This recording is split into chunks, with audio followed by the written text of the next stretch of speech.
These are the best lessons that I learned from my $300,000 divorce with my Ukrainian ex-wife.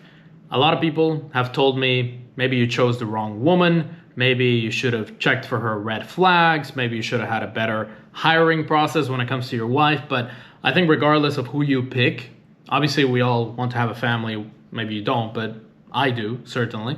Have a family, have kids, have this life that we all dream about. And when you're heading towards that, when you're working on it, you have to keep a lot of other things in mind, which are the lessons that I'm going to tell you, because you might fall in love with that person and disregard all the asset protection, all the legal sides of being in marriage or even cohabitation or having kids, because a lot of you don't want to be married.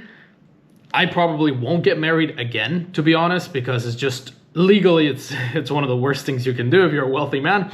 But if you're going to live with a woman, if you're going to have kids with a woman, then you still have some legal repercussions, specifically if you have children, right? So she could take the children away, use them for ransom, for your wealth, or overall the legal system is against the man, depending on the country where you live. So I'll tell you the lessons that I learned. I lost over $300,000, as I said, with my divorce. Obviously, a lot of time, obviously a lot of mental damage, and overall affected my business, my growth, and everything. The first thing is that everything I bought before, during, every time in the marriage, I bought it in my name. And this is something that people don't think about. Maybe you're going to buy a car and you want to buy it fast. Maybe you made some money in crypto or something. You buy it in your name and done. What I would recommend is before you buy anything large, properties, anything that is luxurious, land, cars, whatever, before buying it, look at what structure you can set up to buy that piece of land, that property, that is not in your name. Because if you buy a car in your name, now it's in your name, it's registered in the government system, and now your ex-wife or your wife could potentially take it away from you, or it could be split, or you would have to sell that car and then split the profits 50-50 between you and your wife, because that's how it works in your particular country. And this is regardless of where you live. Because you might say, oh, just move out of Western countries. Yeah, but in some countries, for example, let's say you're from the US and you move to Dubai and you get married and you move your wife to the UAE. Now you're both residents of the UAE. So essentially you're both living in Dubai, you both have a residency permit in the UAE. She could file for divorce in the UAE and still use US law against you. So regardless of what country you're getting married, regardless of what country you're moving to, you want to keep this in mind. So before you buy anything luxurious, I wish that the car that I bought, the properties that I bought, and I was in Ukraine at the time. I really liked Ukraine at that time. And I was living there mainly for her, to be honest, before the war.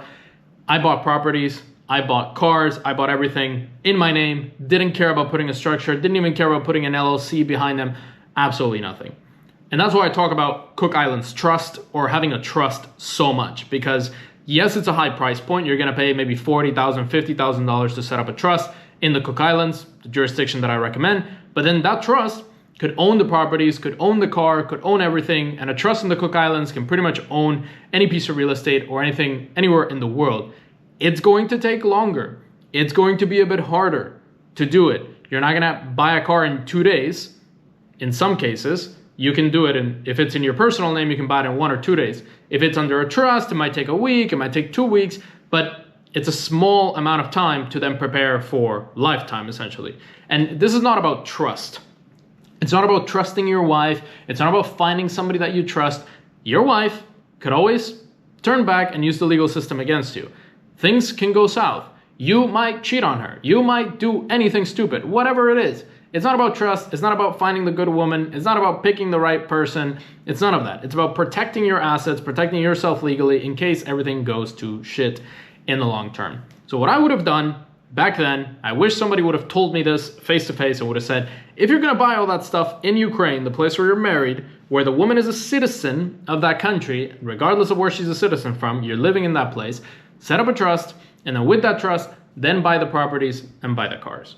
And also, don't buy things in her name. This is what I did. I bought a property in her name because also what I would recommend is don't get into business with a woman and don't have financial decisions based on your woman. She wanted to invest in real estate in a specific region of Kiev, the capital of Ukraine. And she was really obsessed about this region. And I thought, I want to make her happy. I want her to be satisfied with me. Happy wife, happy life, and all that. And I bought that property in her name. Obviously, when she filed for divorce, that property was automatically hers, and I couldn't do anything about it. Even with the best lawyer in Ukraine, nobody cared because the property was in her name. So also, careful about buying assets under your wife's name. You might do this because you're in love. You might do this because maybe you haven't had sex in 1 or 2 weeks and she's using this against you. Sometimes it happens. You want to be very careful. Something else that I didn't do, another lesson, is I didn't hire any lawyers and I didn't properly study divorce, child custody law, separation law, anything like that. What you want to do, regardless of who you marry, where you marry them, you want to study divorce law, you want to study child custody law, you want to hire a lawyer, you want to hire multiple lawyers to advise you. And what you can do, which I would recommend, is to book a consultation, a paid consultation, because now you're in a client relationship with that lawyer and your wife can't hire the same lawyer as you. So what I would recommend, get the absolute best lawyer in your city or country and then pay them a price for a consultation. Maybe it's $100, maybe it's $200, maybe it's $1,000. Lawyers all over the world are much cheaper than they are in the United States or in the UK, for example. So a US lawyer might charge you $5,000, where a lawyer in the UAE or a lawyer in Europe or anywhere might charge you $200 for a consultation. And what you want to do, you want to have this consultation, you want to maybe sign an agreement, even though you're not paying them a retainer or anything, you're at least creating that client relationship so that your wife can't use the same lawyer as you. And you want to study divorce law and you want to study child custody law, and you can use ChatGPT for this, it's pretty good. You can just put child custody law in this country, explain it to me, what percentage of my income is going to be used as the child support amount. And also careful, because let's say that you move to a new country, and then you decide to set up a business in that country, and you have bank accounts in that country, and you make investments in that country, and you start moving millions through that country. If anything goes south, I'm a big proponent of caring for your children, spending money on your children, supporting your children, of course. But she might use that against you. The child might need $2,000 a month, but she's asking for $50,000 a month because she knows you make $1 million a month. And on a percentage basis, 50,000 to $1 million is only 5%. And because you have so many investments, so many things, so many companies in your name, you're moving so much money through your personal accounts in that country, she can now use that against you. And those $50,000, even though the child realistically only needs $2,000, she can use that to buy her Louis Vuitton purses. And this is not about hating women. This is not about, I'm not bitter. I'm only 27. I'm not a bitter man. This is just, I've experienced some things and I don't want you to go through them, because this can hurt. This can really F up your entire life if you let it. So study law, study custody law. Make sure you don't pass through too much money through your personal accounts. If you're buying property for a golden visa, for example, you can do that. You can buy property in your name because you kind of have to. But the rest of the properties that you buy, the companies that you set up, you want to be extremely careful if you're having them in your name, ideally under a trust or under an LLC of some sort. What I would also say is I got residency in Ukraine based on my ex-wife. This is something that I wouldn't do ever again, is moving to a country where your immigration and residency status depends on your wife or your girlfriend or anything. A lot of people do this. They move to a certain country, their wife is from that country, so they get a family residency permit. No, because now she has leverage over you. She can use that against you. If things go south, she can say, I'm gonna call immigration, I'm gonna get you deported. This has happened. And you're always dependent on that person. You don't want that leverage over you, because she can use that leverage over you to then get money, to then get assets, to then get anything. There's also some psychological plays.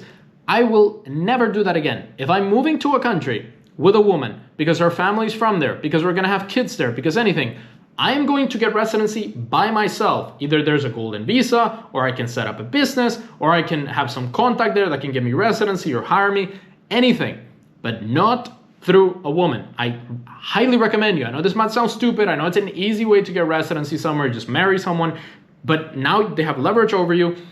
That might push you to get married actually. So you might say, oh, I'm never getting married again. And then you meet a beautiful woman and she's from Czech Republic or whatever, and you want to move there with her to be with her family and to raise kids and so on. And now you decide, okay, let's get married because that's the easiest way to get a residency permit, and then you are effed. So don't do that. Then other things is that I invested way too much in my ex-wife.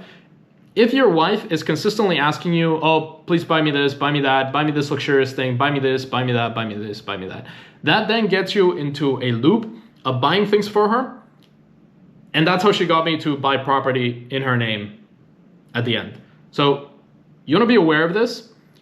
I'm not hating women. I'm not saying you shouldn't invest into a woman, but the more you invest, the more she expects more investment and more and more and more. So buy me the Birkin, and then buy me a car, and then buy me some real estate, and then buy me multiple pieces of real estate, and then it just keeps compounding. So you want to keep that in mind. It's all psychological plays, and you want to be very careful. And the last thing that I will say is that she used her beauty and her sexual appeal against me because she had leverage over me. So imagine all the leverage that this woman had over me. I moved on a visa for marriage. So I moved to Ukraine based on a visa for marriage. So one, she had the immigration leverage. Then she had, because I was buying so many things on her name, because I was buying so many things for her, then she had the asset leverage. I also was buying everything in my name, all the property, all the cars and everything. So then she had the, we're gonna get divorced and I'm gonna take half your assets leverage. She had so much leverage on the relationship. And anything that she wanted, she would get because she had all that leverage. Plus, she would say, hey, if you want to have an intimate moment with me, you need to buy me this extra. Maybe you haven't experienced this, but some women will do this. And I'm not hating women. It's just when she has all the leverage in the relationship, she might use this against you. If you want to have an intimate time with me, you're going to have to invest more. You're going to have to buy me more things and so on. And that's how guys end up spending like millions of dollars on a woman. And at the end, they get wrecked. And I don't want you to get wrecked. So those are all the, I know this is a little video, but those are all the lessons that I learned from my insane divorce that took many years, lost me a lot of money. If you want to learn how to protect your assets and how to set up all these structures so that you are protected, check out this video right here on how billionaires protect their assets and their families and their wealth. You want to check it out right here.